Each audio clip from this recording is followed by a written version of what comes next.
Hello friends, आज मैले economics subject को तेस्रो चैप्टर लिएर आएको छु, elasticity of demand and supply. यो चाहिँ गाह्रो युनिट हो, तर मैले सजिलो टुल्स र टेक्निक्स बताउँछु ताकि यसलाई समझ्न धेरै नै सजिलो होस्। इलास्टिसिटी के हो त्यसलाई हामीले नेपालीमा लोच भन्छौँ। जस्तो कि हामी सुरुदेखि नै पढ्दै आएको छौँ मागको नियम, प्राइज बढ्दा डिमान्ड घट्छ र प्राइज घट्दा डिमान्ड बढ्छ। तर यस चैप्टरमा के सिक्छौँ कि प्राइज कति बढ्दा डिमान्ड कति घट्छ र प्राइज कति घट्दा डिमान्ड कति बढ्छ, यसमा कति पढ्छौँ न्युमेरिकल सहित। यदि भिडियोलाई अन्त्यसम्म हेर्नुहुन्छ भने यसलाई समझ्न अरू नै इन्ट्रेस्टिङ बनाउँछ। अब सुरु गरौँ introduction of elasticity of demand, मागको लोचको परिचयबाट।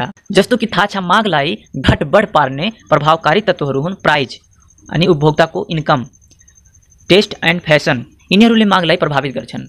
यानी कि यिनीहरूमा यदि प्रतिशत परिवर्तन आयो भने, धेरै या थोरै परिवर्तन आयो भने मागमा पनि धेरै र थोरै परिवर्तन आउनुलाई मागको लोच भनिन्छ।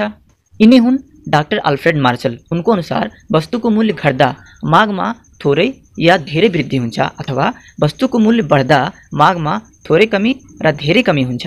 यो सानो एरो मतलब थोरै, ठुलो एरो मतलब धेरै कमी हुन्छ भने त्यसलाई मागको लोच भनिन्छ। यही अनुसारमा वस्तुको माग घटबढ हुन्छ, यसैलाई मागको लोच भनिएको छ। अब आउँछ types of elasticity of demand. तीन प्रकारको types of elasticity of demand हुन्छ, price elasticity of demand, income elasticity of demand, cross price elasticity of demand. पहिलो नम्बरमा जान्नुस् प्राइज इलास्टिसिटी अफ डिमान्ड। यसको मतलब अन्य कुरा यथावत रही वस्तुको मूल्यमा आएको परिवर्तनले त्यस वस्तुको माग परिमाणमा आउने परिवर्तनको प्रक्रिया मागको मूल्य लोच हो। यानी मूल्यमा आउने परिवर्तनको कारणले गर्दा मागमा आउने परिवर्तन मागको मूल्य लोच हुन्छ। ईपीले यसलाई डिनोट गरिन्छ र यसको फर्मुला यस प्रकार रहेको छ। EP elasticity of price equal to delta Q. Delta Q को अर्थ हुन्छ change in demand by delta P. Delta P को मतलब हुन्छ change in price into P by Q, original price by original demand. यसलाई एउटा न्युमेरिकल इक्जाम्पलले बुझौँ।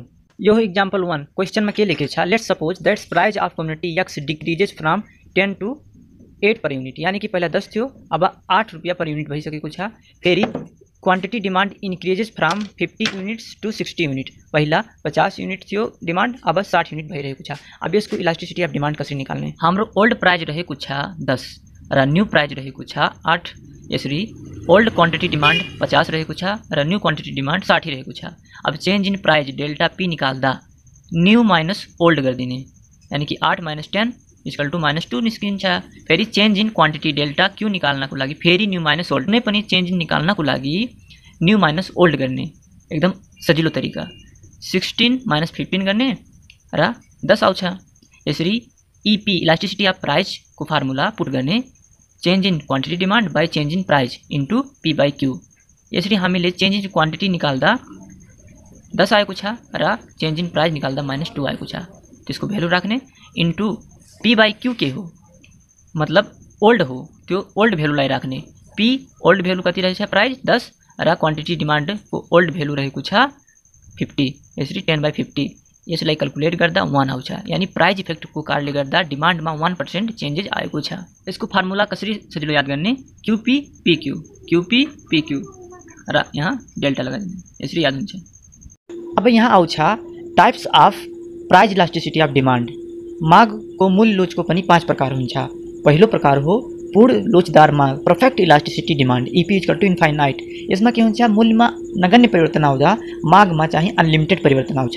जस्तै यदि मूल्यमा थोरै परिवर्तन कमी आयो भने मागमा चाहिँ बहुत धेरै वृद्धि हुन्छ, र मूल्यमा अलिकति वृद्धि भयो भने माग चाहिँ एकदम शून्य हुन्छ।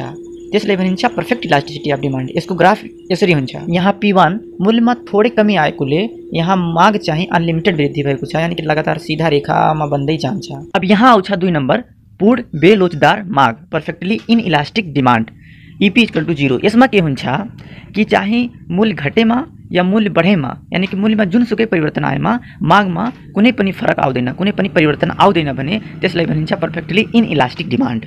अब हेर्नुस् ग्राफ P1 P2 P3, यानी कि प्राइस वृद्धि या कमी आएमा क्वान्टिटी डिमान्ड शून्य नै हुन्छ, 0 हुन्छ, कुनै पनि परिवर्तन आउँदैन डिमान्ड। यो टाइप्स पढिसकेपछि मैले ग्राफलाई याद गर्ने सजिलो तरिका बताउने छु, त्यही भएर यो भिडियोलाई छोडेर नजानु होला। अब आउँछ 3 नम्बर मागको लोच एकाइ बराबर, unitary elasticity demand, EP equal to 1। यसमा के हुन्छ, युनिटरी मतलब एकाइ बराबर भनेको जुन प्रतिशतमा वस्तुको मूल्यमा परिवर्तन आउँछ भने त्यही प्रतिशतमा वस्तुको मागमा पनि परिवर्तन आउँछ। जस्तै यहाँ ग्राफमा हेर्नुहोस्, प्राइजमा 20% फाल यानि गिरावट आएको छ भने क्वान्टिटी डिमान्डमा 20% बढत आएको छ, इन्क्रिज भएको छ। यानि 20% प्राइजमा घटबड हुन्छ भने क्वान्टिटी डिमान्ड पनि 20% घटबड हुन्छ। त्यसैलाई भनिन्छ युनिटरी इलास्टिसिटी डिमान्ड। नम्बर 4 सापेक्षित लोचदार माग, relatively elasticity demand EP is greater than 1। यहाँ EP चाहिँ 1 भन्दा बढी हुनुपर्छ। यसमा के हुन्छ भने वस्तुको मूल्यमा जुन प्रतिशत परिवर्तन आएको छ भने त्यो भन्दा बढी मागमा परिवर्तन आउँछ, त्यसले भनिन्छ सापेक्षित लोचदार माग। उदाहरणको लागि यो ग्राफ हेर्ने, प्राइज 20% ले डिक्रिज भएको छ, घटेको छ, तर क्वान्टिटी डिमान्ड 40% ले इन्क्रिज भएको छ। यानि कि प्राइस जुन प्रतिशतमा परिवर्तन आएको छ त्यो भन्दा बढी क्वान्टिटी डिमान्डमा परिवर्तन आएको छ। यो चाहिँ कुन वस्तुमा लागू हुन्छ? विलासिताको वस्तुमा बढी लागू हुन्छ। यसरी यो हो रिलेटिभली इलास्टिक सापेक्षित लोचदार माग। नम्बर 5 सापेक्षित बेलोचदार माग, यानी कि सापेक्षित लोचदार मागको उल्टा relatively inelastic demand EP is less than 1। यसमा के हुन्छ?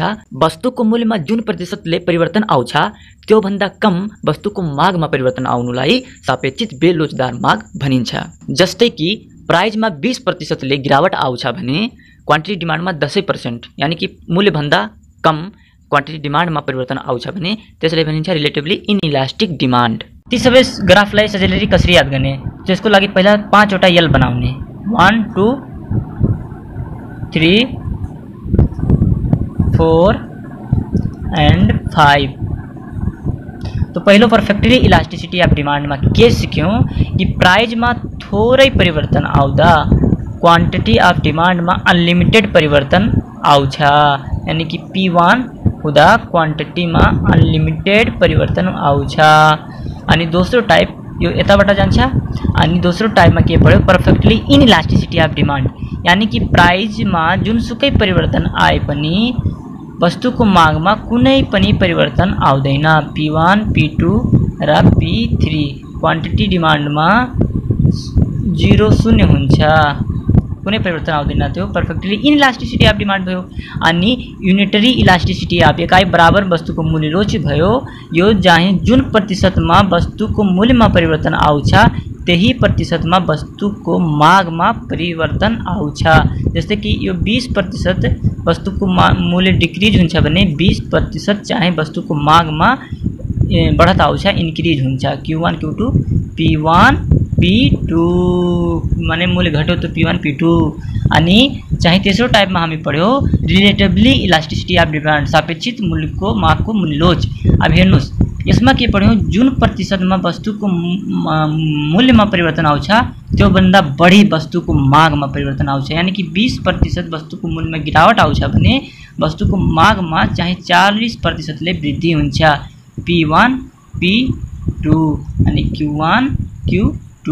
अब यहाँ रिलेटिभली इनइलास्टिसिटी अफ डिमान्ड में के सिक्यौं कि जुन प्रतिशतमा वस्तुको मूल्यमा परिवर्तन आउँछ त्यो भन्दा कम चाहिँ वस्तुको मागमा परिवर्तन आउँछ। यानी कि 20% वस्तुको मूल्यमा गिरावट आउँछ भने यहाँ 10% वस्तुको मागमा वृद्धि हुन्छ। P1 P2 Q1 Q2। यहाँ हेर्नुस् यो कोठा ठुलो। अब अर्को टपिक आउँछ methods of measuring price elasticity of demand, मागको मूल्य लोचको मापन विधि। कुन कुन विधिबाट मागको मूल्य लोचलाई मापन गर्न सकिन्छ? फर्स्ट नम्बर हुन्छ पर्सेन्टेज मेथड, सेकेन्ड नम्बर हुन्छ जियोमेट्रिक मेथड र थर्ड नम्बर हुन्छ आउटलेट मेथड। पहिलो नम्बरमा हामी जान्ने छौं पर्सेन्टेज मेथड। अघि चाहिँ हामीले जुन EP = delta Q / delta P * P / Q को फर्मुला लगाएर न्युमेरिकल सल्भ गरेको थियो, त्यसका विधिलाई भनिन्छ पर्सेन्टेज मेथड। त्यही विधि नै पर्सेन्टेज मेथड निकाल्ने फर्मुला थियो। नेक्स्ट लेक्चरमा मैले जियोमेट्रिक मेथड र टोटल आउटले मेथड बताउने छु। आजको लागि यति मात्र।